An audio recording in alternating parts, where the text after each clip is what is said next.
The subject that we're going to discuss at this point on the sadhana itself is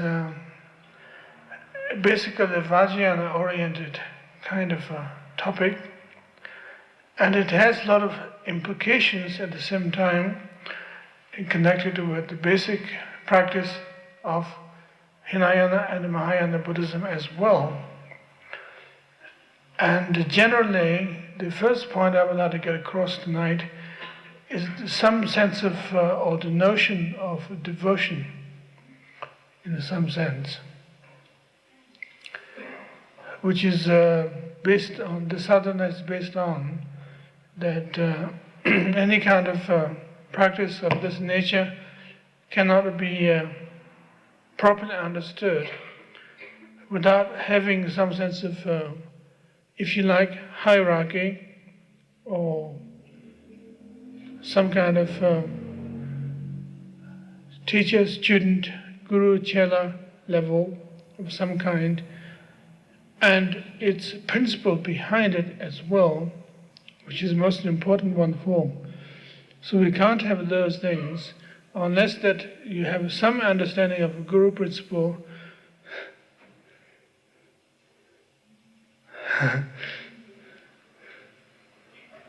So,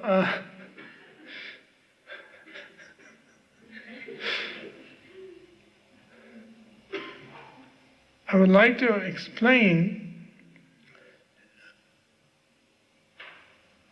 the journeys that we're taking in the Buddhist style of practice of meditation, spiritual discipline on the whole, that we believe it is necessary to have some kind of babysitter to begin with, as we all do, that we would like to have our babysitter if we are, or some kind of parents also acting as a babysitter. We would like to have some kind of babysitter so that somebody can change our diapers, someone can give us a bath, someone can give us a shower, or change clothes and put us in the pajamas, and tells us how to eat, whether to use spoon or fork, or how to relate with the cups and the plates, and where to sit, and also you're provided with some kind of seat called the baby seat. So that's the beginning point. I'm not particularly this point is coming from on a higher and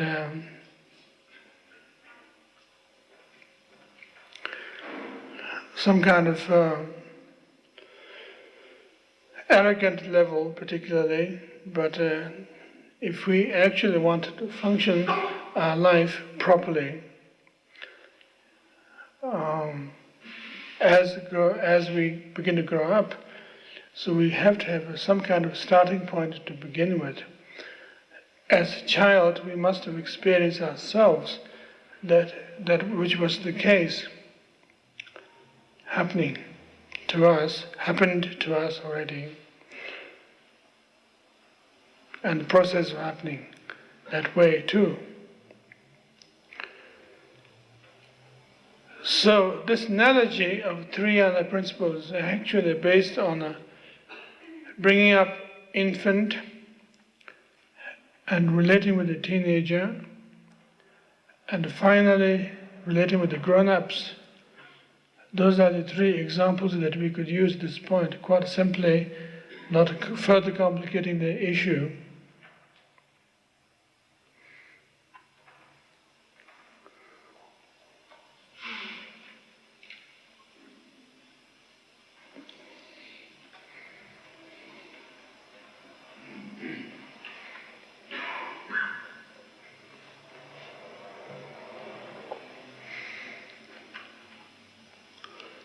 So starting with the first point, which is the Hinayana, relationship to hierarchy, if you like to call it, or parental figure, which is the beginning point of the beginner's point of the journey that this particular sadhana is presenting in a very elementary level, somewhat. So, that sense of individuality and a sense of personal search for spirituality and a sense of a growing up process, whatever it may be, are based on pure our dreams.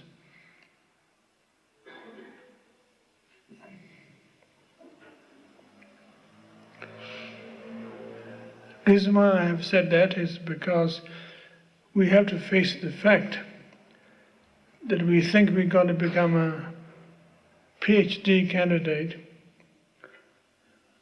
still not knowing how to write and read and speak and toilet trained.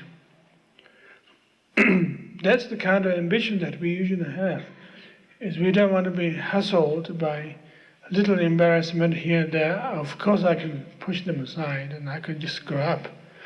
And as soon as I'm acknowledged into the mainstream of respectable, high-powered world, that we could do our best, and I'm sure I can do it. That's the usual attempt that everybody believes that professionalism means a self-confident, amateurish approach to reality, which is not quite true, actually. In this case, we're not talking about a professional Buddhist necessarily, but in order to become adult, that we have to grow up as adult rather than kid is being made into adult, particularly at this point. So we have to actually grow up, and we have to face the possibilities of problems that exist in our life, that we actually have to learn to grow up, learn to be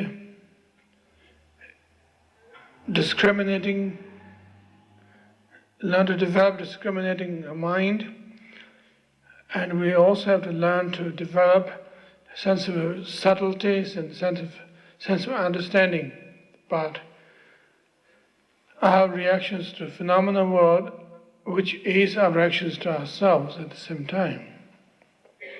So, the question begins that in order to do those things, we do need some kind of parental figure to begin with. In the Hinayana tradition, as they call it, Tevera, or the Pali term is called Thera, which means elder person, which means that somebody who already gone through the babysitting level of experience, and they themselves become babysitters already, are very much necessary, because we have to know if we put our fingers on the burner, what happens, and we have to be warned against it, or if we decide to step on the pile of shit, or decide to eat it up, and what's going to happen to us. And all those little details are seemingly unimportant and trivial, basically, but it does provide very important background that we have to learn the facts and the figures of little details that exist in our life. What is good, what is bad, what should be done, what shouldn't be done.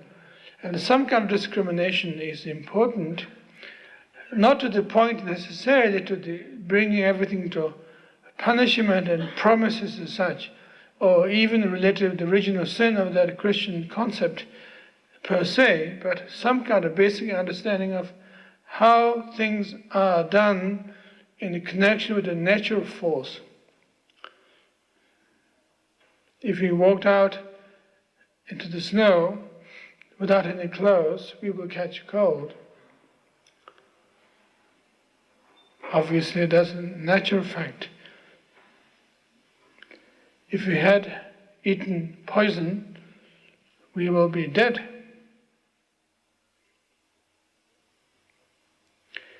And those simple little facts and figures are important ones. And spiritually also there are such things like that as well, that basically our view, we might regard ourselves, by the way, changing the subject a little bit, we might regard ourselves as grown-ups. You could say, well, I don't need a babysitter, I can take care of my business, I'm fine, no thanks. But in terms of spiritual discipline, even that reaction itself is very infant-like reactions. Absolutely. That you are closing off large avenues of learning possibilities completely. If we begin to reject those situations, then we have nothing to work with. And we have no idea of even to begin with the ABC level of basic spirituality at all. So, in the Hinayana tradition, the notion of acharya, which means master, teacher, elder, somewhat father figure, and occasionally babysitter, parent figure of some kind, is always necessary. Not necessarily to teach us what's the good and what's the bad, how to hate the bad, how to work towards the good, but how to develop a general sense of composure. So that point becomes very important in the first step, which is beginning of a devotion in some sense. And at that point in the Hinayana level, the devotion is not necessarily devotion in terms of necessarily faith in ethereal or visionary level as such particularly, but devotion and a vision purely from the sense of practicality. What's need to be done? What is the necessary thing to do? What is the necessary thing to avoid? That's just a very basic, simple thing.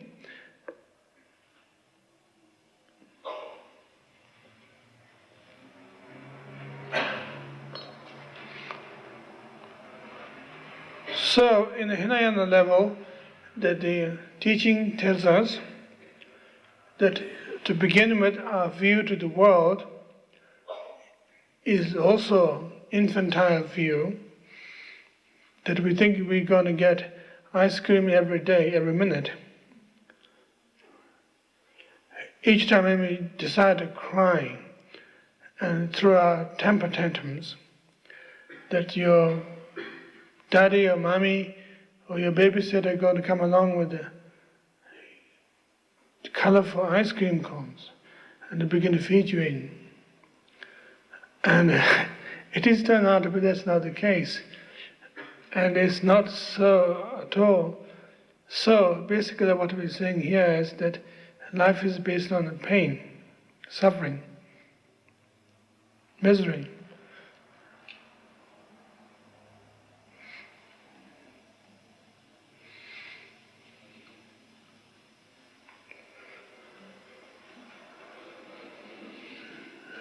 And closer, a more accurate translation for dukkha, which is a Sanskrit word for suffering, is turned out to be anxiety, anxiousness. There's always a kind of anxiousness. But you had to be told by somebody that life is a gigantic world of anxiety to begin with. So let's relate with that first thing, which is actually called a truth. It is a truth because if you begin to believe as possibilities that you can actually win war of combating with the given pain, that you think you might be able to get so-called happiness, and that's not possible at all. It doesn't happen.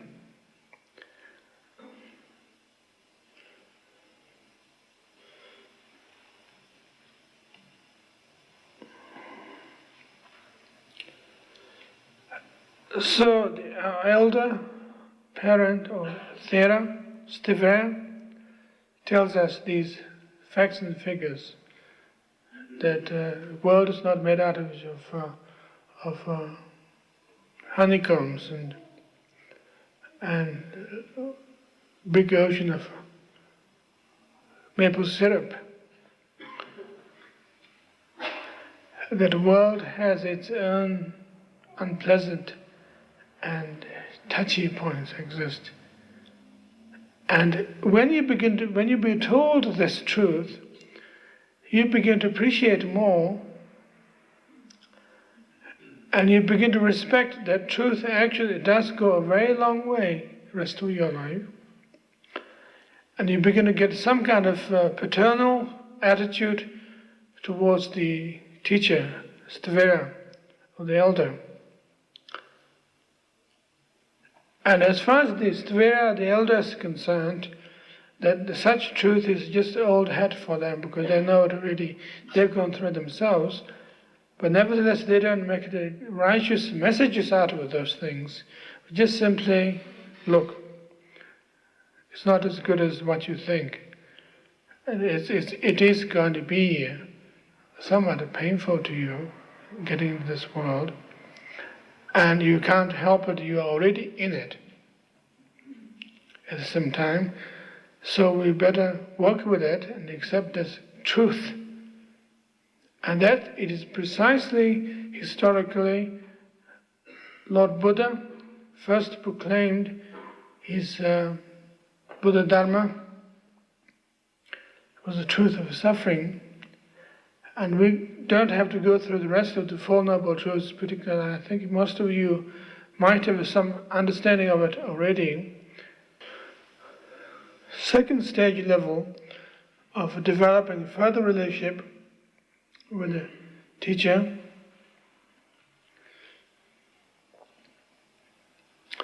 is a sense of understood the first section of the truth already, that the father figure has already been understood, and the father figure person does not become a hassle or overwhelming, unpleasant in terms of claustrophobia of one's own development and understanding. And then we begin to evolve into a different kind of area, which is called the Kalyana Mitra, which is a Sanskrit word, literally meaning spiritual friend, friend in the virtue. And the Kalyana Mitra is less heavy-handed in some sense as elder or parents level, but on the other hand, it is much more heavy-handed. It is like rich uncle in some sense, who provides money for the rest of the family, including the parents. And it becomes much more significant to us because rich uncle doesn't want to have his relatives just lounging around and appreciating living off his money and just kicking around, hanging out, but would like to be more constructive, and he would like to have very industrious relatives so that rich uncle can promote his own capital, whatever, promote the whole thing. Although the Bodhisattva's approach and the Mahayana approach of that kind is not so much based on self-grandiosity and a self-centered technique approach as such, necessarily,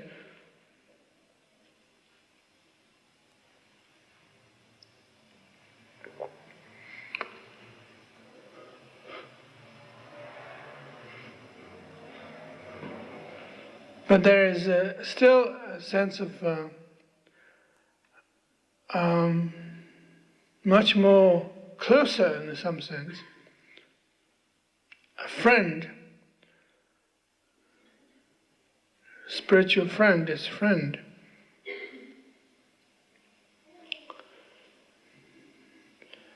And when advice was given to us by relatives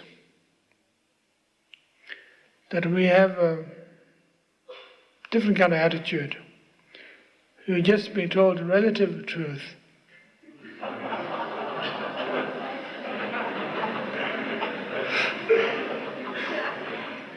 It has its conditions behind it as well at the same time.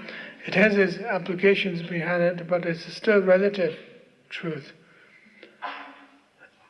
But when friends gives us advice, it becomes much more closer than relative like truth.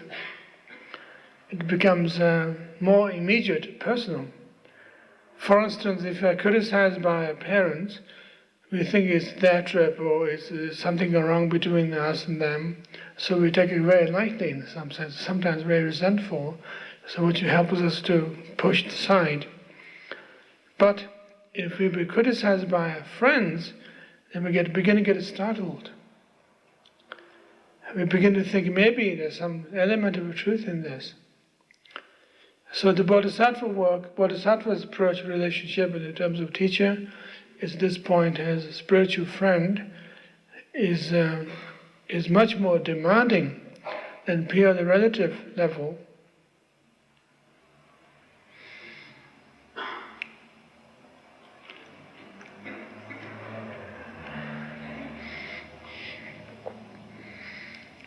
It makes us much more watchful. Some sense conscientious. At that point, the relative truth becomes already somewhat old hat. We know that the world is pain, and we know the origin of the pain and the cessation and the final path and everything already. But now, what's next? At this point, that spiritual friend begins to tell us,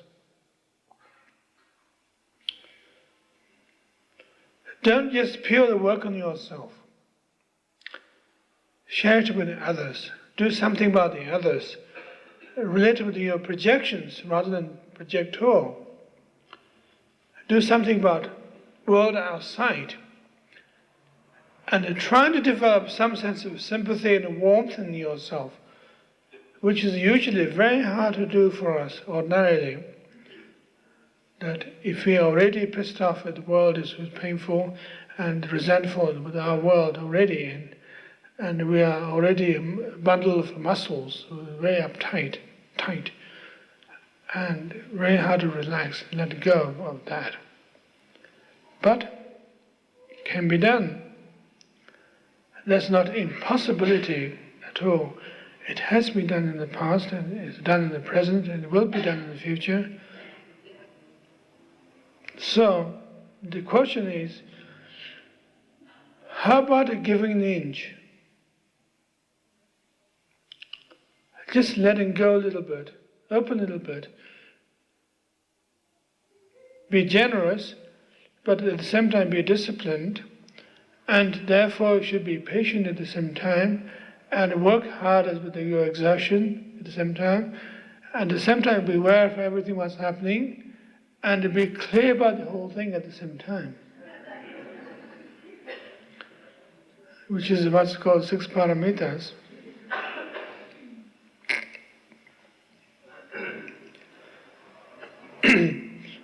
Which is a tall order in some sense. That how can we already do all 6 of them simultaneously? And it looks like that we have to become either fantastic actor who doesn't mean anything what he's doing, just purely performing, or else he just had to become an idiot who just purely follows the regulations, the rules, and give away things and be disciplined and patient and working hard and so forth. But there's also other possibilities that you can do that. And that actually puts us into a spotlight, so to speak.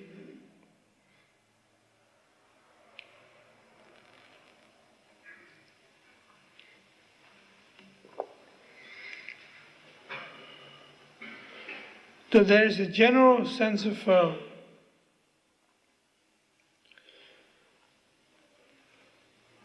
wanted to open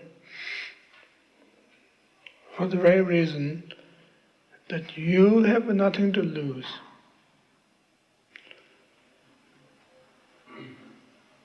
Your life is already a bundle of misery, chaos, and since that is the case, you have nothing to lose.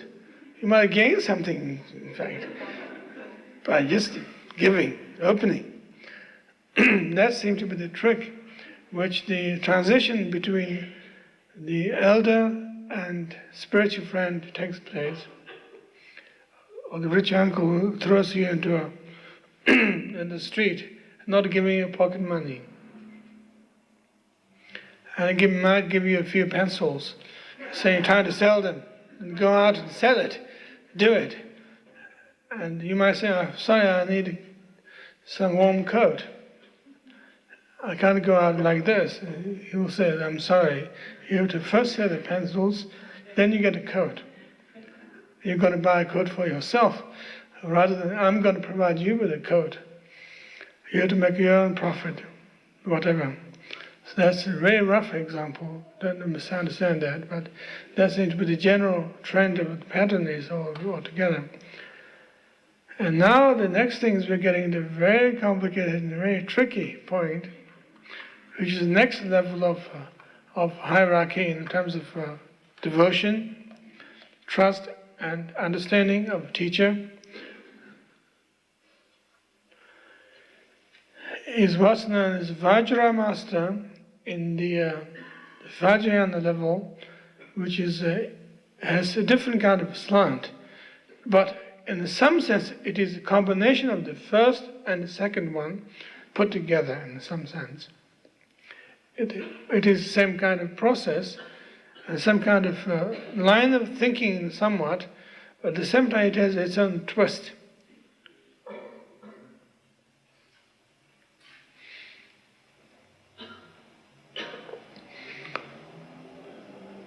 The Vajra Master is not elder, parental figure, or not friend or spiritual friend or rich uncle per se.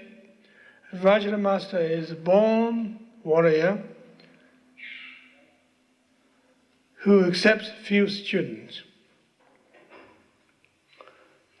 And if students are sloppy and unresponsive and unnecessarily unreceptive,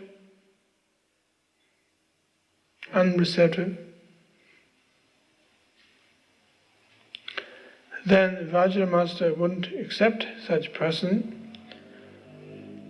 And Vajra Master, Vajra is a Sanskrit word which means indestructible.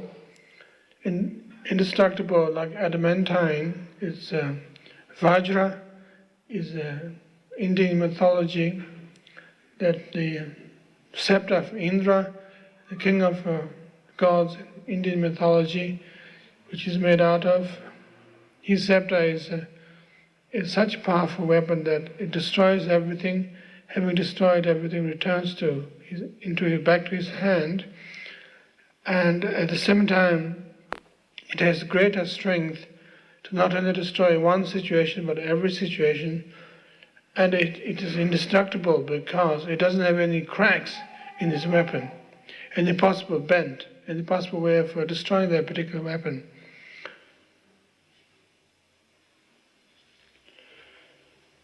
So the idea of Vajra Master, the idea of Vajra is it's completely well put together understanding,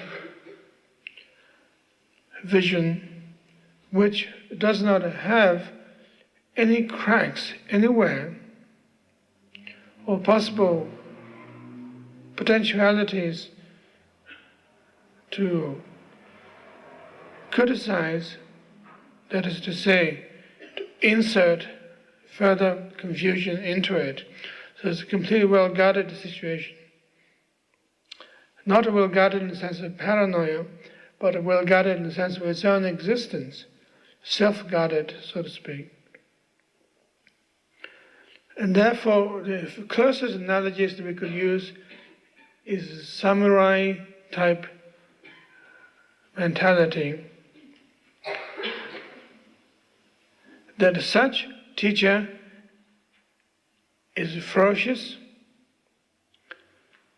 At the same time, it has the qualities of father in some sense, elder in some sense, and also it has the qualities of friend nevertheless at the same time too.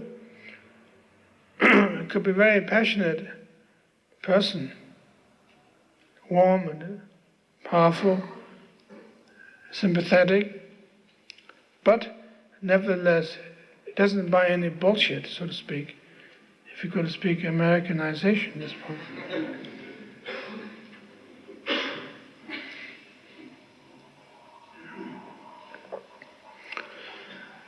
Studying with such a person is very dangerous, but at the same time very advanced thing to do, and you might actually progress on the path much faster.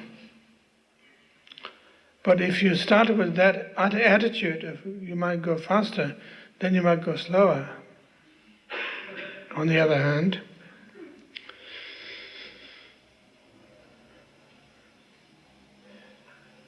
the notion of Vajra Master's approach of teaching is concerned, and to create successive situations in your life.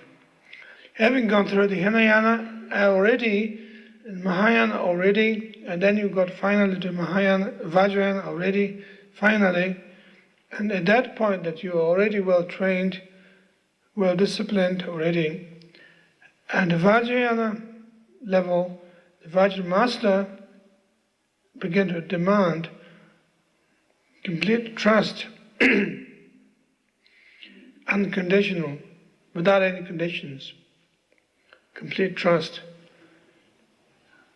complete openness, without any logic behind it, maybe some kind of little logic, but the rest of it is just simple and straightforward.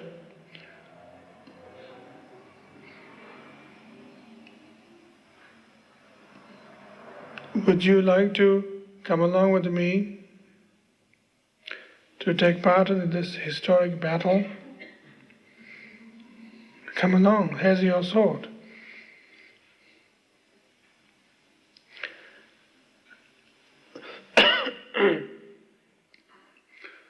Of course there's room to chicken out, but then once you have chickened out,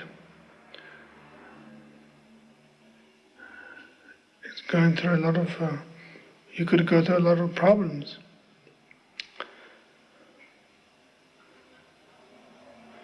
Unspeakable problems.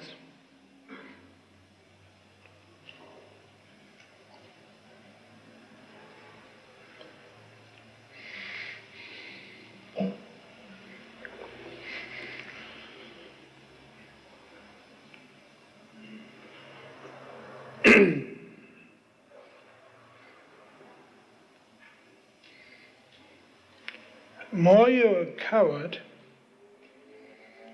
that much that you be terrified, deliberately by a Vajra Master, although I don't want to particularly paint black picture of the Vajra Master at this point, but that is the simple truth, that the more you're trying to escape, you'll be chased, you'll be put in the corner. And the more you're trying to work with it, then you'll be invited with a fantastic feast and celebration to share together in this dance that's taking place together. The basic notion is somewhat a celebration or feast type mentality, which is not so much of indulgence in the parties and things like that necessarily, that particular approach, or lots of eat, that kind of thing necessarily, but feast in the sense of real sharing rich experiences of all kinds together. And that is only Vajrayana teachings comes alive and become very appropriate, that if you are not in a position to see the real rich experiences properly, then you are not ready for it, that such Vajra master might send you back to your spiritual friend, or if necessary to your elder, to your rabbi.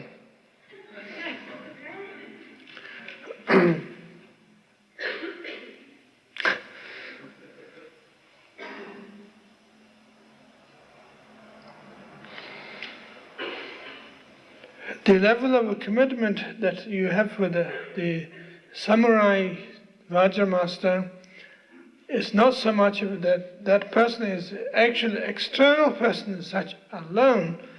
It has its own internal possibilities as well.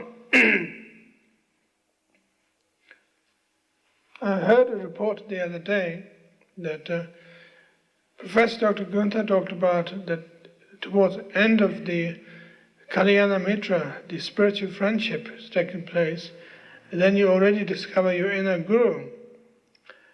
And I must contradict to that particular statement, and unless he's become a secretly level-lighting. In spite of being such a great professor, that's not the case. To become a spiritual friend, to work with a spiritual friend, is that particular level where you don't see inner guru level particularly at all, it's just a friend level. Then there's something beyond there, takes place when you begin to meet a Vajra master, and then you begin to go greater level of a sense of heroism, a sense of fearlessness, and a sense of powerfulness taking place all the time. So at that point you begin to develop some sense of possibilities that you could be your own resources at the same time. But such trip takes place longer, journey takes place longer, much, much longer than you expected. Because that will be the last thing that the teacher or the Vajra master would like to give you, any kind of trip that you might have a chance to reject your irritating and overwhelming Vajra master, so that you can purely internalize by saying, I don't have to go and face that person anymore, and I can just do it in my own everything, thanks, everything. So that seems to be the interesting point. There's that Vajra master level is that there's some sense of magic, some sense of power, and also some sense of immense devotion, which is quite different than the devotion that usually we talk about in the theistic traditions, the faith and devotion towards Christ or Krishna or whatever you might have. But in this case, the faith and devotion is very much based on the sense of that not giving up completely, but taking on more things. Examples and insight and power and everything onto yourself, that you can be actually initiated. That's precisely the word, abhisheka, abhishekat.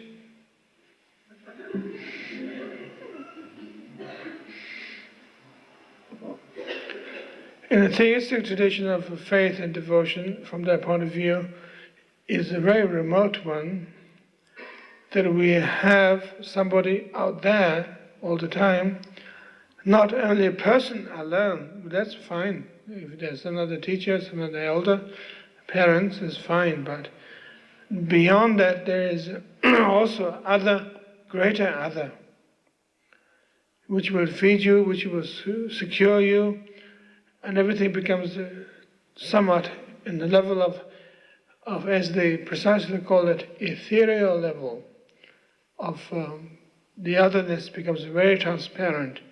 That particular thing is going to save you, or that particular thing, maybe you don't believe as old man with the beard, necessarily so, but that particular thing is somewhere playing trick on us. The reason why that all the lizards were produced, and all the snakes are coiling themselves, and all the rivers run down, and all the trees are growing up, all this mysteriousness must be done by them, or it, which takes away from understanding of real magic, that how can we understand them, how can we actually do it in our own way, rather than just, it must be their work. It gives some kind of sense of that the whole world is run by a gigantic corporation, including the weather.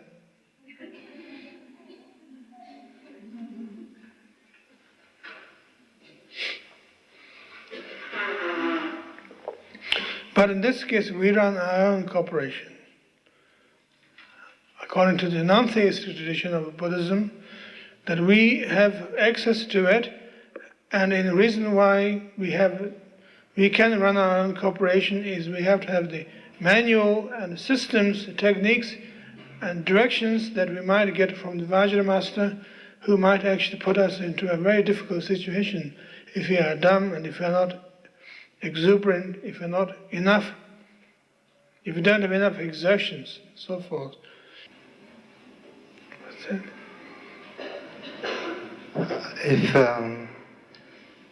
If you maintain this cynicism up till the last point, then it seems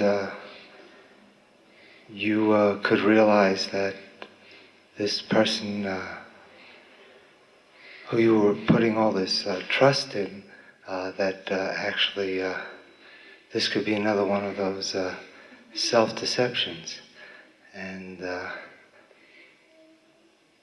then you might only do it out of a sense of, well, even if it was, it wouldn't matter anyway. Is that... I can see you through the camera. Well, I think the question is that it works both ways, actually in some sense.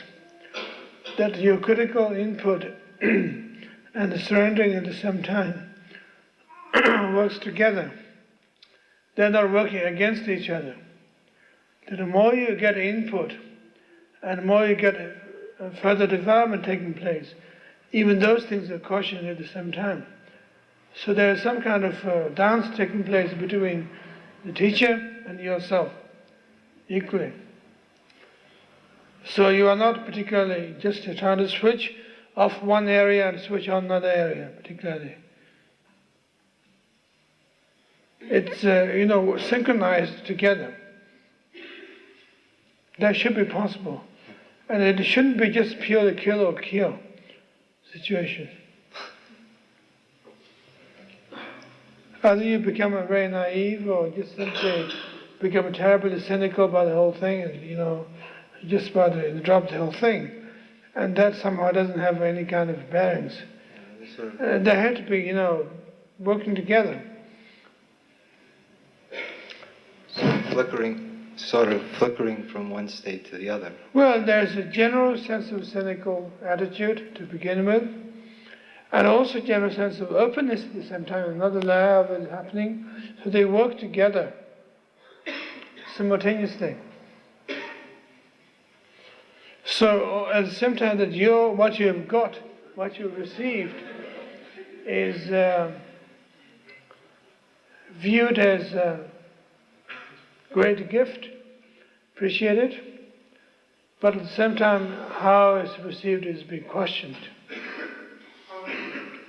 at the same time.